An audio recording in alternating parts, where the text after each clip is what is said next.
Ce panneau solaire se branche directement sur une prise électrique ordinaire de votre maison. Il n'y a aucune installation compliquée, on sort le carton, on le branche et hop, il n'y a rien d'autre à faire, ça envoie directement l'électricité produite dans les appareils électriques de votre maison, votre frigo, votre machine à laver, juste 5 minutes après l'avoir sorti du carton. C'est vraiment du plug and play. Alors attention, ces panneaux ont une très grosse limite et je vais vous donner mon point de vue là-dessus à la fin de la vidéo, mais je pense que l'ensemble des points forts qu'on va voir ensemble compense largement cette limite. Et même si on est un peu philosophe, vous verrez qu'en changeant de perspective, cette limite peut en réalité être elle-même considérée comme un point fort. On a eu encore 10% d'augmentation de l'électricité au début du mois et face à cette nouvelle augmentation, produire soi-même sa propre électricité avec des panneaux solaires, ça apparaît très vite comme une solution pour ne plus avoir à supporter ces hausses continuelles des factures d'électricité. Mais c'est là que ça devient tout de suite compliqué. Il y a plein de paperasseries à faire, genre pour installer des panneaux sur son toit, il faut faire une déclaration préalable de travaux en mairie, il faut fournir une attestation de conformité électrique du consuel, enfin il y a plein de trucs comme ça et tout ça peut être très long, ça peut prendre de 3 à 6 mois. Et puis il y a tout l'aspect technique aussi, il faut installer des équipements, les raccorder à votre installation électrique.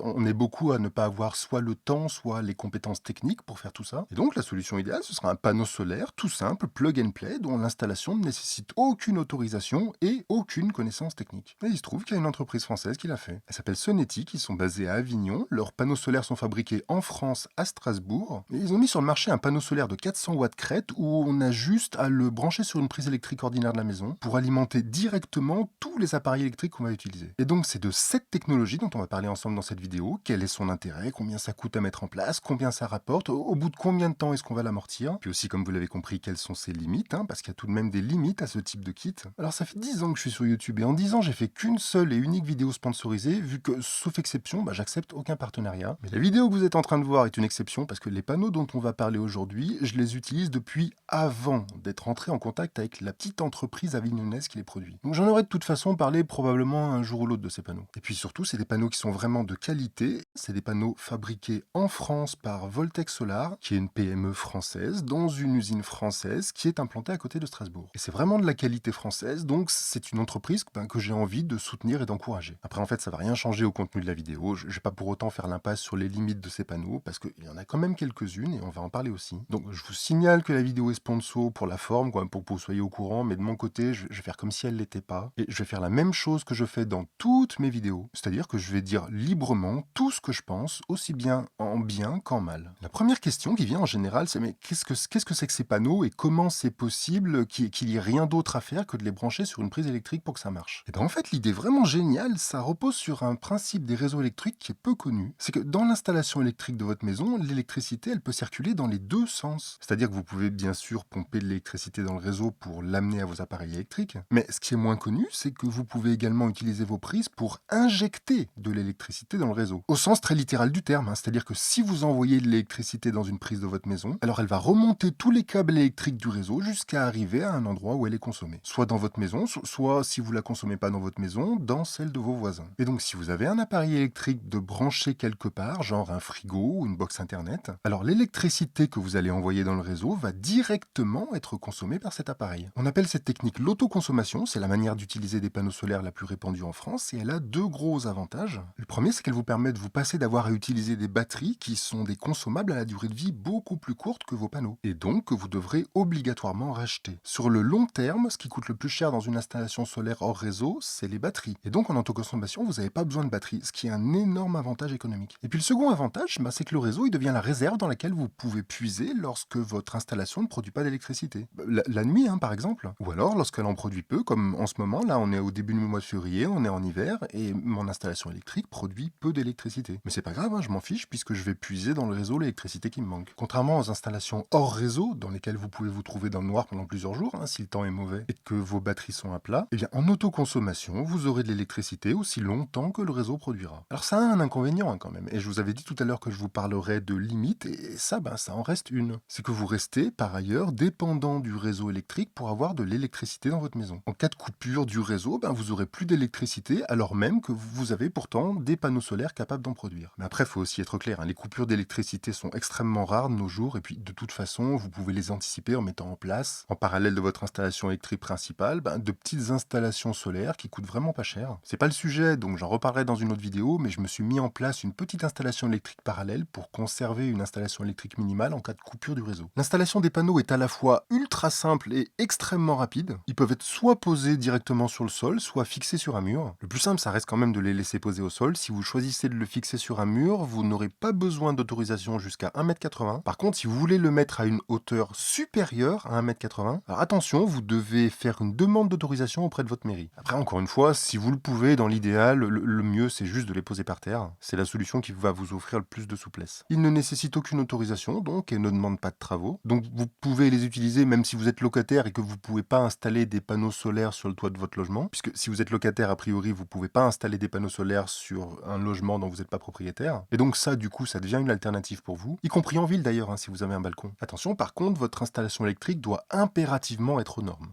Moi, chez moi, vous voyez, tout a été refait à neuf, depuis les câblages jusqu'au compteur électrique qui est lui aussi tout neuf. En fait, il y a déjà pas mal de trucs qui avaient été refaits à neuf avant que j'achète la maison. Et j'ai refait à neuf le reste depuis, mais faites attention pour ceux d'entre vous qui êtes dans une maison ancienne. Il est prudent de faire contrôler votre installation électrique avant d'installer des panneaux solaires. Sous réserve que votre installation électrique soit aux normes, donc il est possible de grouper jusqu'à 4 panneaux sur une prise électrique, soit 1600 watts crête au total. Alors ce qu'on appelle un watt crête, c'est pas la puissance moyenne d'un panneau, c'est la puissance maximale qu'il va être capable d'atteindre. Si on reste sur l'exemple du panneau Sonetic, c'est un panneau de 400 watts crête, mais ça veut pas dire qu'il produit 400 watts en permanence. 400 watts, ça va être le maximum qu'il sera capable de produire. Dans la pratique, au quotidien, à midi, en plein mois d'août, vous approcherez effectivement les 400 watts. Mais en ce moment, on est en plein hiver, et là, je suis plutôt entre 250 et 300 watts. Et donc, il ne produit qu'à peu près 75% de sa capacité maximale. Ce qui reste déjà bien, attention. Mon premier panneau solaire Sonetic, je l'ai installé à la place d'un mur de mon atelier qui est orienté au sud, donc le temps d'installation a été beaucoup plus long que 5 minutes parce qu'il a fallu monter un petit escalier très étroit et l'opération a été compliquée parce que le panneau passait à 3 cm près. Donc le temps que j'ai mis pour installer ce panneau est pas vraiment représentatif de quoi que ce soit. Mais j'avais envie de vérifier si dans des conditions normales, ça prenait réellement 5 minutes pour installer ces panneaux. Et donc ce deuxième panneau, je l'ai installé juste par terre. Alors c'est pas chez moi, mais justement, je trouvais ça intéressant de faire l'installation sur une configuration différente de la mienne. Et j'ai chronométré combien de temps ça me prenait de l'installer. Et la réponse est 7 minutes. Donc 2 minutes de plus que les 5 minutes annoncées sur la boîte. Mais bon, dans tous les cas, le fait est que 7 minutes, c'est pas grand chose. Et donc si on fait les choses sérieusement, je pense que c'est largement jouable de faire l'installation en moins de 5 minutes. L'installation en elle-même est très simple.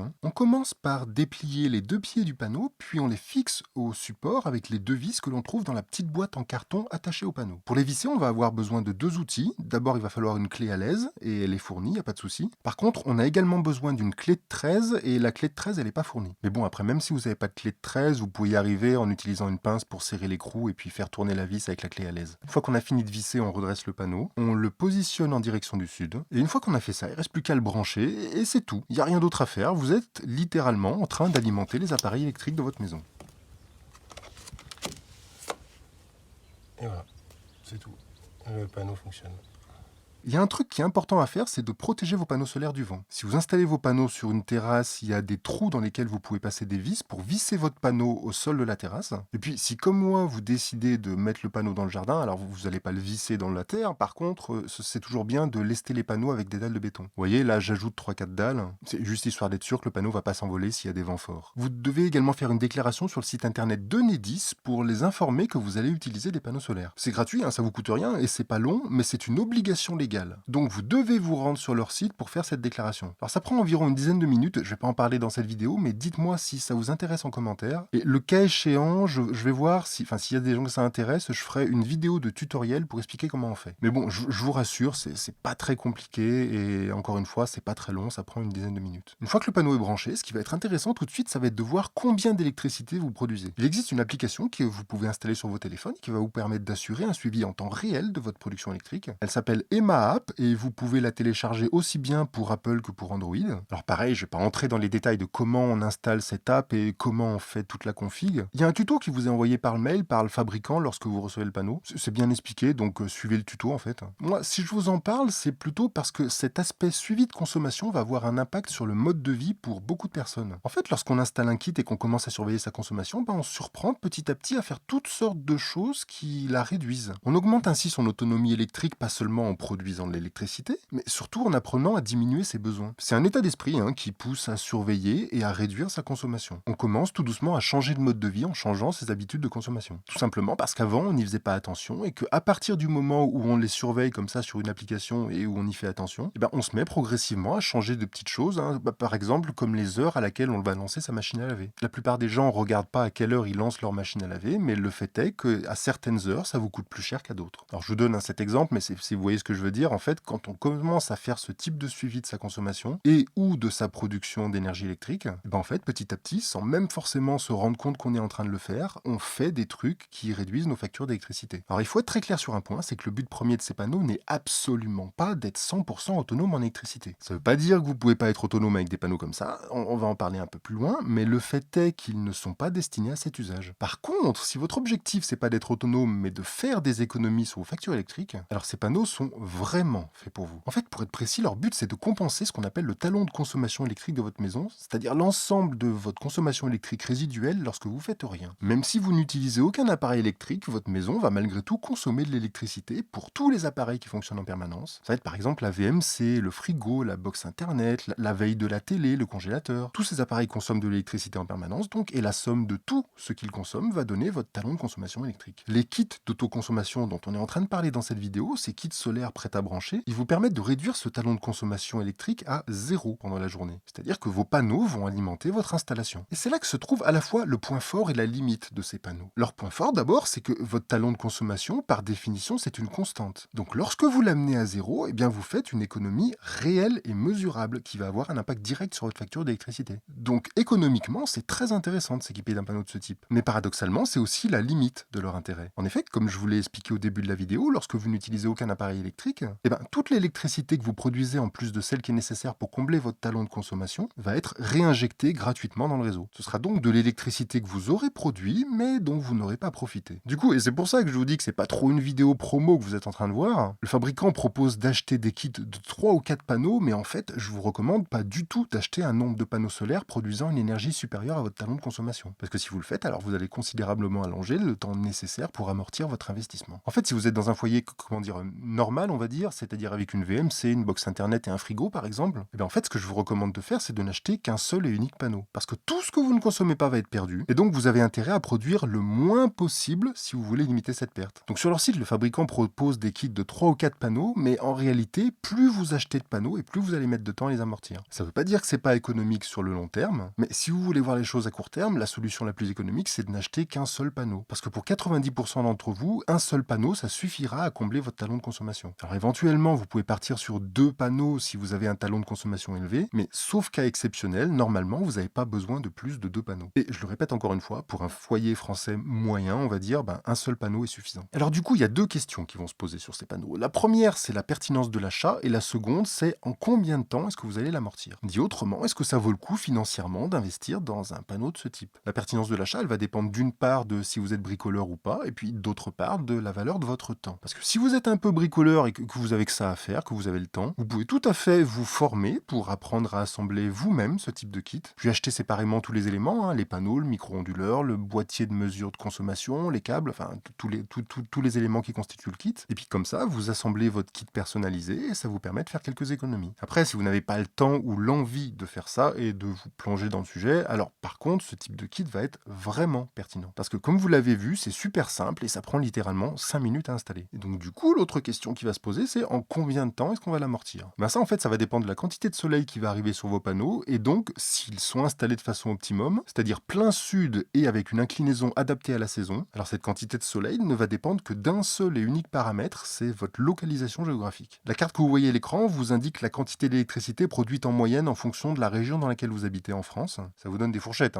c'est pour vous donner une indication en gros. Après, si vous voulez avoir des chiffres plus précis, il y a des sites internet qui permettent de calculer plus précisément. Mais là, avec ces chiffres-là, ça donne déjà un ordre d'idée suffisant pour faire une estimation de la rentabilité. Moi, je suis en Franche-Comté et chez moi, comme vous le voyez sur la carte, je vais produire à peu près 1 kWh par an pour 1 kW crête de puissance de mes panneaux solaires. Mais après, bien sûr, plus on va descendre vers le sud et plus l'ensoleillement va être important, ce qui va augmenter la quantité d'électricité produite par vos panneaux. Vous voyez, par exemple, en Aquitaine, on va être entre 1,1 et 1,2 kWh par an pour 1 kW crête. Et si on descend encore plus au sud jusqu'en Provence, alors là, ça va grimper jusqu'à 1,4 kWh par an. Alors si je fais le calcul pour chez moi, j'ai acheté un panneau sonétique de 400 watts crête, donc ma production va tourner aux alentours de 400 kWh par an. Je suis en autoconsommation, sans revente de surplus, et j'achète mon électricité à 22 centimes le kilowattheure. Ce qui veut dire que dans ma situation géographique, ce panneau va me faire économiser 88 euros par an. Je l'ai payé 712 euros livraison comprise, et donc ça veut dire que si l'électricité reste à 22 centimes le kilowattheure, alors j'aurai amorti mon panneau en 8 ans. Mais attention, ça c'est valable uniquement pour ma situation géographique personnelle. Par exemple, si vous êtes à Nice dans le sud avec le même panneau, vous allez produire 1,4 kWh par an pour chaque kilowatt crête de puissance de vos panneaux. Sur une année, ça fera donc 560 kWh, donc 123 euros d'économiser. Et donc les 712 euros de l'investissement initial, vous l'aurez amorti non pas en 8 ans, mais en 5 ans et demi. Encore une fois, sous réserve que le kilowattheure reste à 22 centimes. Alors ça, faut être honnête, il y a très peu de chances que ce soit le cas. Vous avez vu, là, ils nous ont encore augmenté de 10% ce mois-ci, et depuis des années, l'électricité ne fait qu'augmenter, et on sait tous que ça repartira jamais à la baisse. Au cours des années qui viennent, toutes les projections que j'ai pu voir estiment que ça va continuer d'augmenter avec une moyenne aux environs de 35 centimes le kilowattheure d'ici 5 ou 6 ans. Sachant que ces panneaux solaires ont une garantie sur le panneau lui-même qui est de 25 ans, c'est-à-dire qu'il va marcher pendant au moins cette durée, mais en fait dans la pratique il va durer plus longtemps, c'est juste qu'au bout de 25 ans il va produire moins d'électricité, ce qui n'est pas la fin du monde, parce que même s'il produit plus que 80% de son maximum au bout de 30 ans, on est au bout de 30 ans, donc on s'en fout parce qu'on l'aura amorti très très longtemps avant 30 ans. Donc le vrai calcul de l'amortissement, il ne faut pas le faire avec le prix actuel de l'électricité. Il faut le faire avec celui qu'aura l'électricité lorsque les panneaux solaires auront atteint la moitié de leur durée de vie. Parce qu'en fait, la rentabilité, elle se calcule sur la durée de vie totale du panneau. Et donc, si on part sur un kilowattheure à 35 centimes en 2030, si ça se trouve, ce sera un peu plus, mais bon, de ce qui ressort, ça a l'air d'être l'hypothèse la plus raisonnable. Eh bien, dans mon village en Franche-Comté, il va me faire économiser 140 euros par an. Et donc, en fait, c'est en 5 ans que je vais l'amortir. Si vous êtes à Nice, par exemple, ça va être encore plus rapide parce que si vous produisez 560 kWh